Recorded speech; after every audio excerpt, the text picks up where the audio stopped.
All right, people, welcome to the Urantia book. Light and life. That is the goal for any inhabited world, to reach a stage where we are settled, which would be permanence, in light and life. Once you get there, you don't go back. Peace on earth, goodwill amongst men. Once we get it, it's literally changes the whole entire spiritual economy of the planet. It's a new dispensation. We qualify for something called the Morancha Temple, and we are very, very far away from that. The book even points out the world is in transition and won't settle down for 1,000 years. That even just means settling down. That doesn't mean that we're definitely going to attain light in life, but uh, I mean, it's really impossible to say. It's impossible to say. Now, you can reach this Morancha state on your own within your lifetime. You can become settled and light in life. Remember, we're always dealing with the individual and the collective level. So even if our planet is not settling down for 1,000 years, then you can settle yourself down. uh, but what you're actually doing is ascending as well.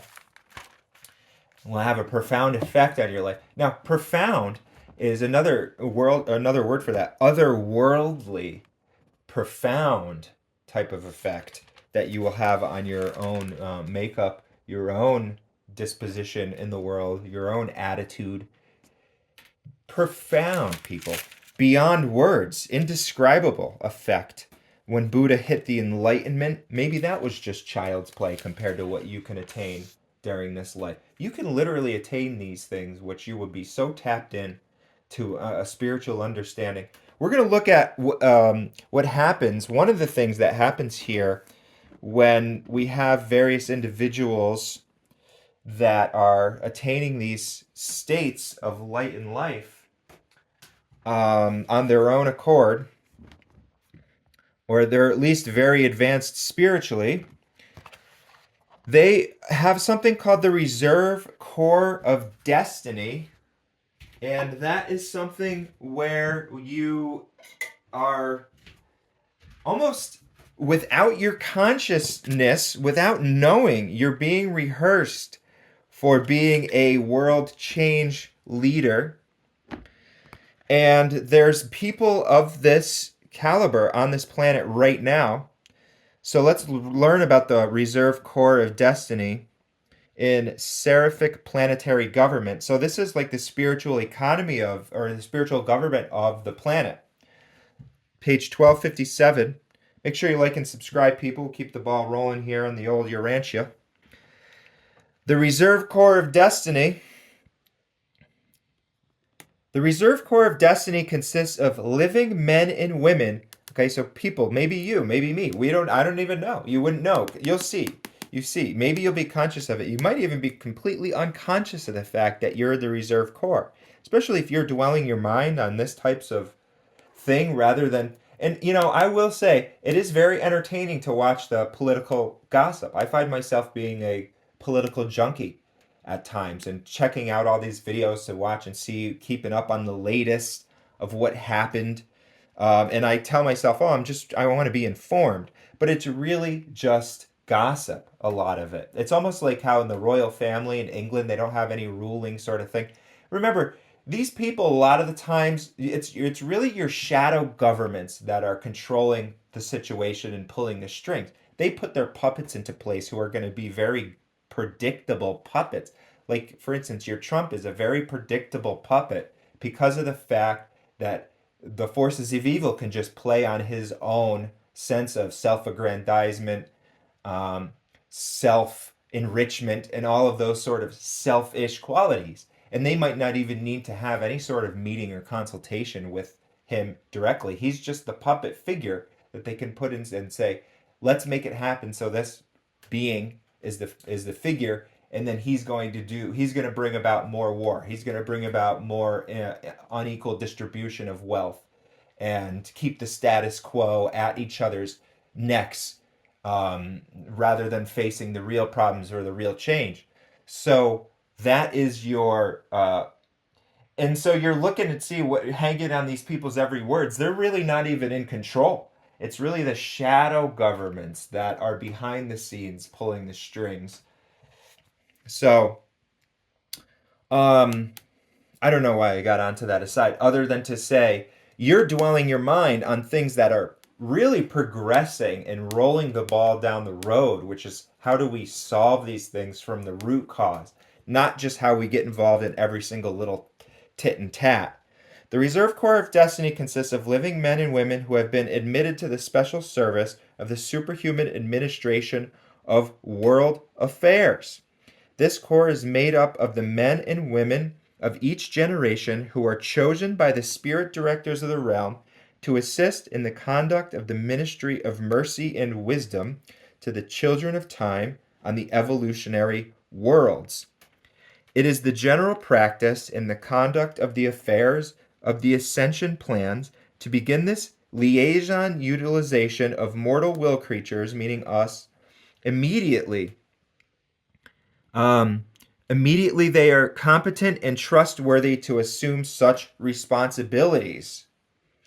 Accordingly, as soon as men and women appear on the stage of temporal action with sufficient mental capacity, adequate. Now, look at some of these qualifications. Sufficient mental capacity. So, if you are off your rocker, and again, I'm never judging people like that, because I know that there's so many factors put in place that puts them off their rocker. Society, maybe they had to go to a war and they had to see their friends die, and now they had to come back, and now they're considered off their rocker. All right, but they don't have to be. But where if somebody comes back from a war and they're struggling, where are they going to have to go? They're going to have to go spiritual, people. That is really the thing that's going to anchor them. It's going to allow to put that in the past and to say nothing is lost or wasted. Your friend died in this terrible war because the weapons.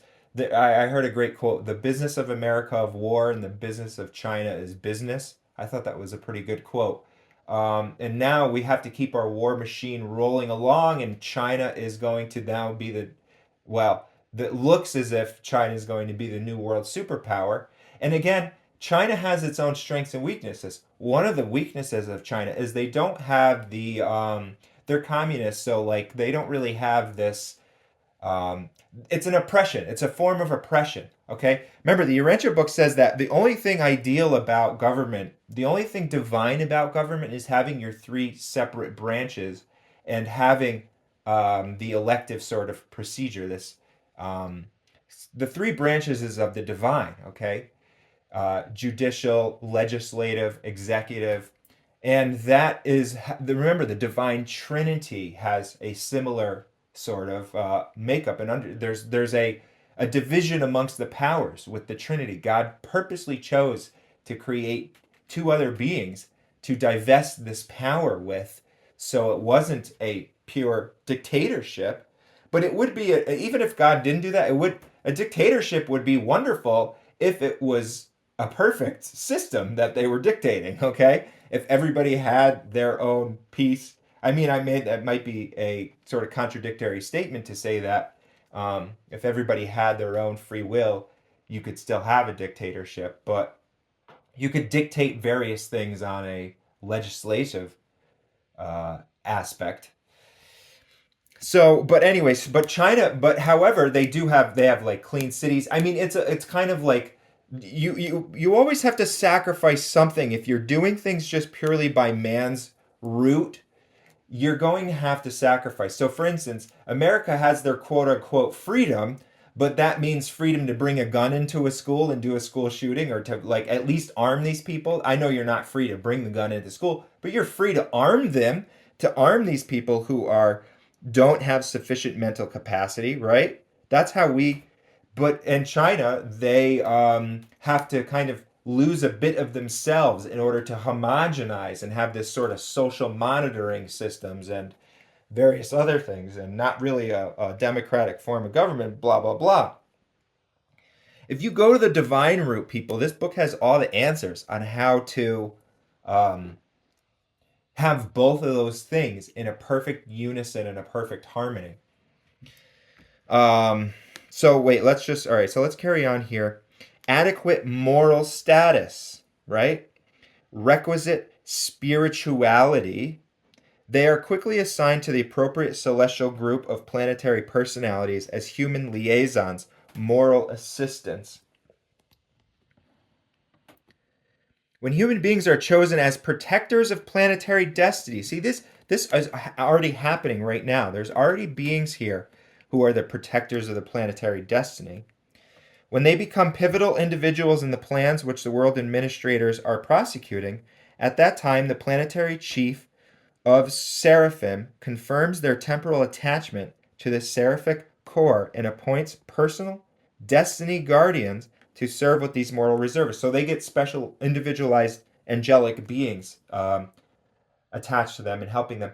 And they manipulate, remember, the angelic beings manipulate circumstances and events. They don't manipulate people, but they can change circumstances as far as making you go one direction on when you were trying to go to work and you decided that you needed to take a detour, and then you found the love of your life, and then your child became a world leader, blah, so forth and so on. Okay, so they could put something in the road there that made you turn the other way. So they're able to, but they can't manipulate the people's choices, though. All right. All reservists have self-conscious adjusters, which is an advanced level of the thought adjusters has various levels as far as there's different types. And thought adjuster, again, is your own personal spirit fragment that exists within you. And most of them function in the higher cosmic circles of intellectual achievement and spiritual attainment. So that is the cosmic circles. Remember that we they have different various distinct signposts for where you have attained and ascended. One of them is the 7 psychic circles, going from the 7th and the 1st being the highest. So an angelic being would be able to search your mind, search your soul, search your heart, and say this is a 3rd stage, and they're in the 3rd psychic circle. Their mental capacity is at this various stage. And what's holding them back? Well, themselves. Okay, you can attain the 1st circle. You can do it tomorrow if you wanted to, or today, or now. You can do it now if you made the choice to say, I am going to live by my highest code of morals, like they said up here, my highest code of spirituality. And even when life throw me lemons, I'm going to make lemonade. And I'm not going to get depressed or downtrodden. So, you control and decide when you want to attain these things.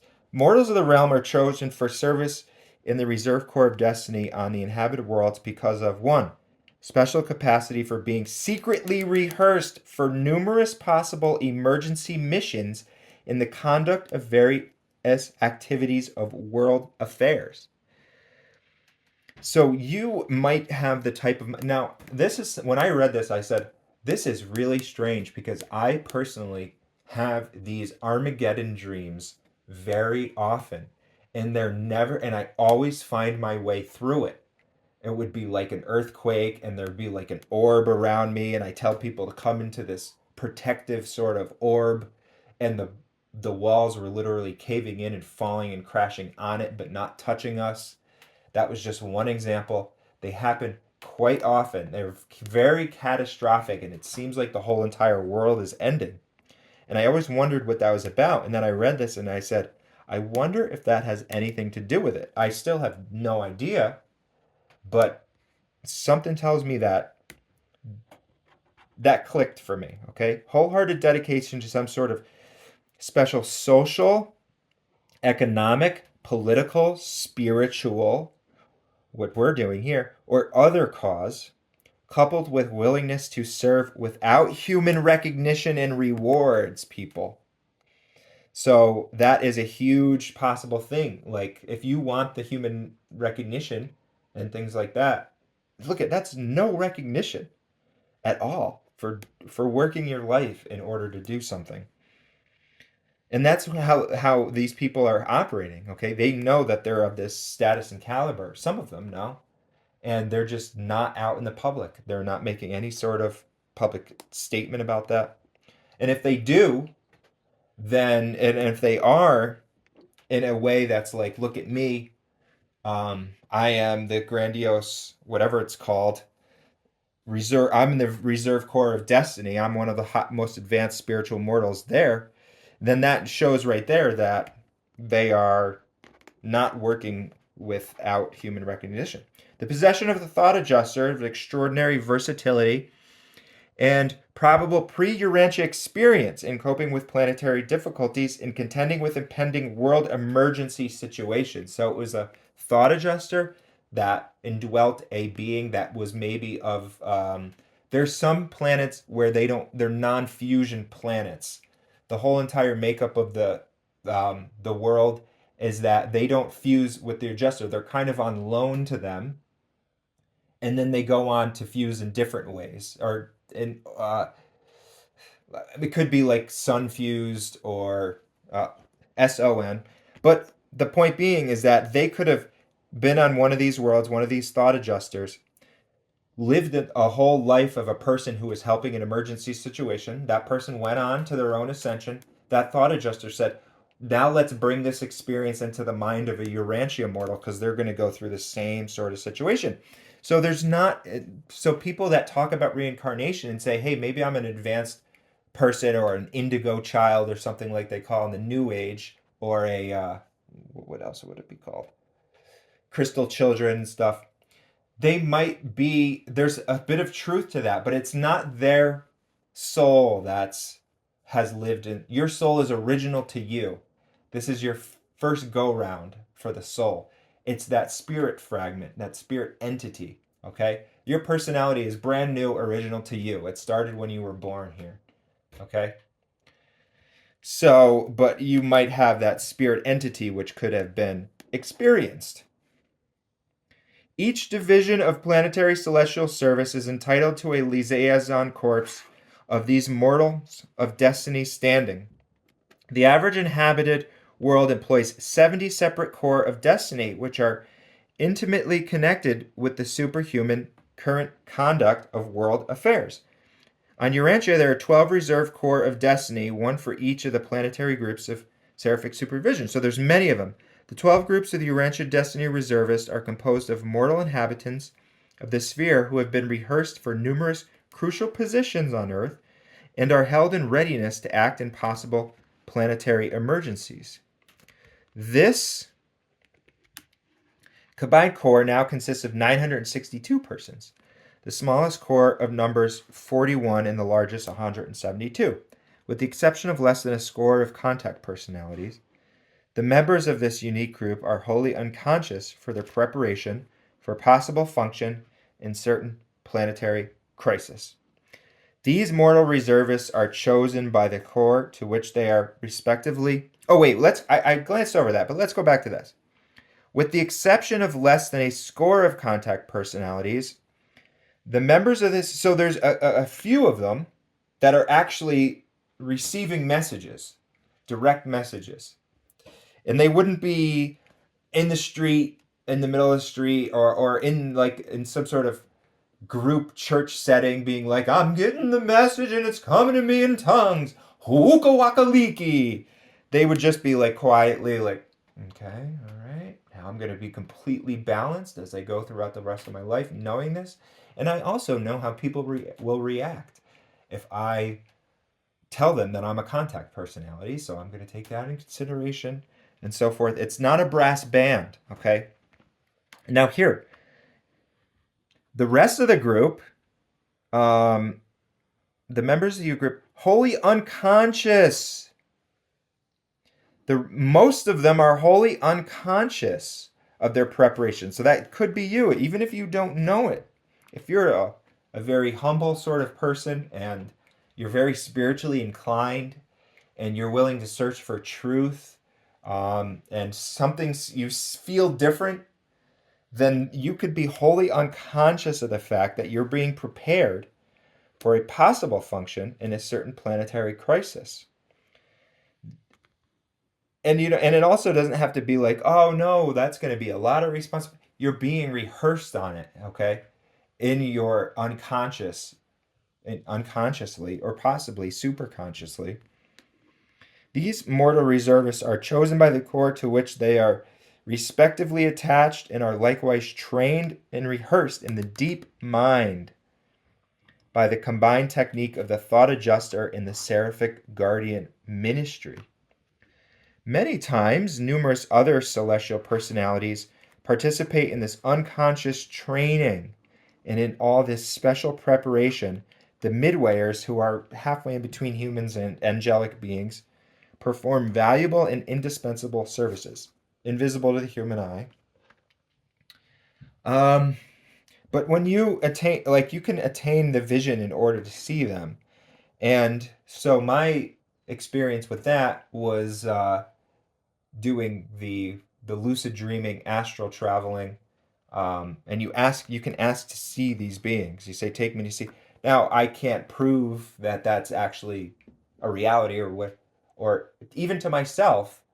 I don't have that knowing sensation like I have when it comes to the knowing the reality of God, because that experience was more real than anything I've ever experienced. These, I, I mean, they're not that real feeling as that, because not even me sitting here, standing here talking is even as real feeling as when I felt the divine voice, or realized that spirituality was a reality. That spiritual epiphany, which I speak about sometimes, was more real and profound than even me standing here talking here. When I asked to see the um, angelic beings while I was in the, they might call it like a lucid dream, right? You might have had them where you say, "Holy crap, I'm dreaming right now." Well, I got to the point where I had that happen so frequently that I was deciding what I wanted to do in that state. And I only say this again, not for any sort of brass band or anything, because I know I'm a child, an infant in this, but I just tell you to say that this is possible. And if you have done it, then you know, and you say, "Oh yeah, this guy's just talking about a reality." Okay, it's not an ego type of thing. It's just this, and or if you haven't and you want to know, is there real midway? Or that sounds like it's a farce, right? A being that is an invisible being that's helping to control your mind. I mean, if you just look at the, like, from an atheist perspective, this whole entire book is just complete nonsense, they would say, right? Because they don't know any of these experiences. But once you start to have some of them, when I talked to these angelic beings, it felt so completely real. Their words were so crisp and clear and everything like that. And sometimes it might even be not as spiritually profound as when I had that epiphany, but it is one step below that to say, "Wow, this," and you wake up invigorated. And that's another way that you know the reality of it. Whenever you have one of these astral travel experiences, you wake up very rejuvenated from life. It's like, whoa, that was just such a jolt to my system to show how much more is out there than my mundane life. Um, so, and if you don't believe me, then you would just have to try to prove it to yourself. Really do the techniques, and it's a lot of meditative types of techniques that you need to still your mind. So, again, you know that it's not a phantasm through drug use or even being imbalanced, right? You really have to be balanced. You have to qualify. This is what this is saying here. If you want to operate on this level, you need to qualify for it. They're not going to arbitrarily just choose somebody that's a quote good Christian or a good Jew because they followed the sacred whatever, like procedure on how to get married, or it's they're really looking for people that are taking this to the next level, so much so that they're even going to do things like alter their diet in order to you know, ascend to the next level. They're going to clean themselves of those toxins that are going to mess with their physiology, mess with their mental capacity, add stress because of these things, And they're saying, this is so important to me that I'm literally going to alter my lifestyle. And everybody loves food, right? It's the number one addiction on the planet, socially acceptable. Everybody has it. And so that is one of the most difficult ones, and it's one of the most important ones because we also know it's the most deadly. If you look at your heart disease, leading cause of death, lifestyle stuff, right? And if they have somebody that's saying, I'm going to take, even though the Bible doesn't say that this is what I need to do, okay, a Bible person, I am going to look for truth and search for truth at the next level. What's beyond the Bible? And if they can't say what's beyond the Bible, then they're going to just be stuck in this thing that, like, oh, okay, the meat is great. I remember I went to a Christian Thanksgiving, and that was a meat fest, right? And the people were wholly, totally unaware, or at least self-deceived, that they had to do an animal slaughter. And interestingly enough, there's wild turkeys that walk around here. And on the same day or the day before, there was wild turkeys in the driveway, a whole family of them. And I just thought to myself, how Christian would that be if I went over there and just ripped the heads off of them with my mouth and just, drank their blood? Well, that would not be Christian, right? If I just went up to this nice peaceful family, but when you hide it and mask it and you do it in this way and then you dress it up and you're so far removed from what you're actually doing, this happy peaceful little family of these turkeys, and you might as well just go over and bite the thing's throat off right there and drink its blood. And that would be the same thing to that turkey as if you put it in the slaughterhouse, okay? He has to get away from his family and he has to suffer that pain and that stress um and plus then you have to eat the heart disease, right? So that family of that Christians that was, hopefully self-deceived about that whole concept, what divine being would be looking for them to be the reserve corps of destiny, right? They might have other great, amazing qualities. I'm not saying that they don't. They're very faithful people. They very much believe in God.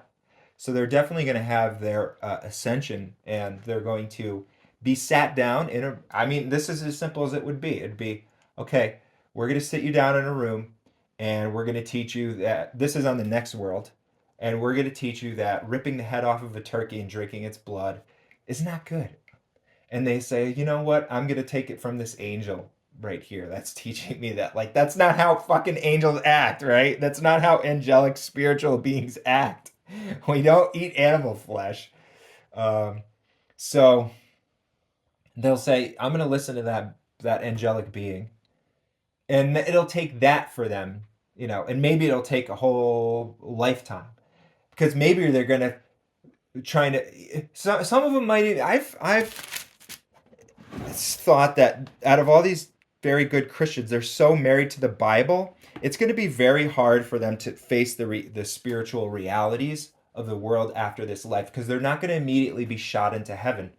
There's some Bible quote that's something like, maybe it's like God will change us in a blink of an eye, or it's some sort of like instant snap about change. On one hand, the Bible doesn't actually say that God is going to make you godlike in a blink of an eye. So the quote does leave room, like every Bible quote, it leaves room for just various interpretations because it's not clear, crisp language like this. So it's you can interpret that as saying the Bible quote is not saying that we're going to be perfected in the blink of an eye. It's just saying that we will be changed. That doesn't mean perfected. So it can leave room for this ascension plan and this mansion world concept that they're teaching here in the Urantia book. But the Christians look at that, they don't look at that like that. It takes a very advanced Christian to leave room for the mansion worlds in their interpretation of the Bible. They look at that as, I am instantly going to die and go to heaven. So my question to that person would be, is there anybody that's living a more righteous life than you are right now? And that person would probably say, yes, there are people. I don't, maybe I miss church every once in a while, or maybe I don't read the Bible every day. They're going to just probably accurately evaluate themselves and say, I flip out sometimes, whatever the, their thing is that they haven't gotten over, that they need to get over. So then my question to them would be, why should you qualify to go to the exact same place as this person that's living more righteously than you? Why wouldn't that person take those hard efforts to live righteously and say, I'm going to just back off for a second here. This is tough. This is hard living as far as it takes a lot of self control and self discipline, and we know that's difficult. So, why wouldn't that person that's living more righteously just say, hey, I'm going to get to the same place as this slacker over here who's pigging out, and then just back off on that? Where is the justice in that? And this is not even going into the hell concept. Okay? That hell concept is a whole totally different end of the comparison. That's to say, are the people more evil than you? Should they go to hell? That's easier to say for the Christian. It's more difficult for the Christian to contemplate, why should the person that's more righteous than you, why should you go to the same place as them? And so that's just a big aside to say that, this is like the real people. Search your soul beyond just the religion, beyond just the any, beyond even the Urantia book reading, right?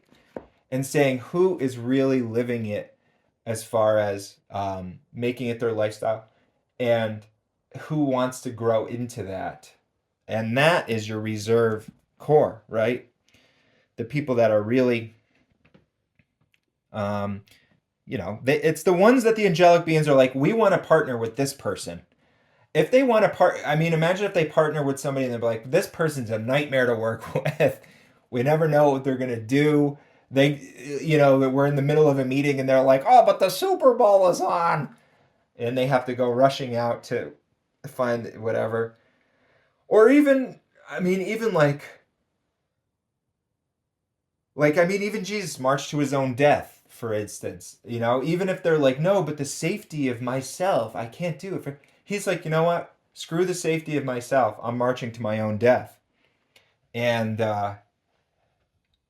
so that's the people. They're looking for those people that are like, we understand life beyond this own personal life in the flesh.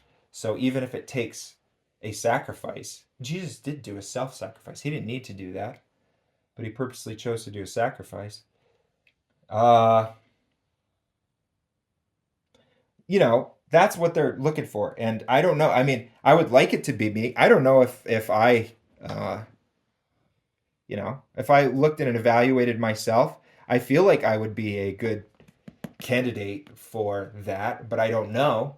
And I also know that I'm not perfect. So there might be somebody that's much better than they're out there. And that's not my choice to make, honestly. I just do the best that I can in each step. And I try to do the best that I can. And if a divine being says that that's good enough, then that's great. But if they say this person's better, I want that other person to have it because they're better, right?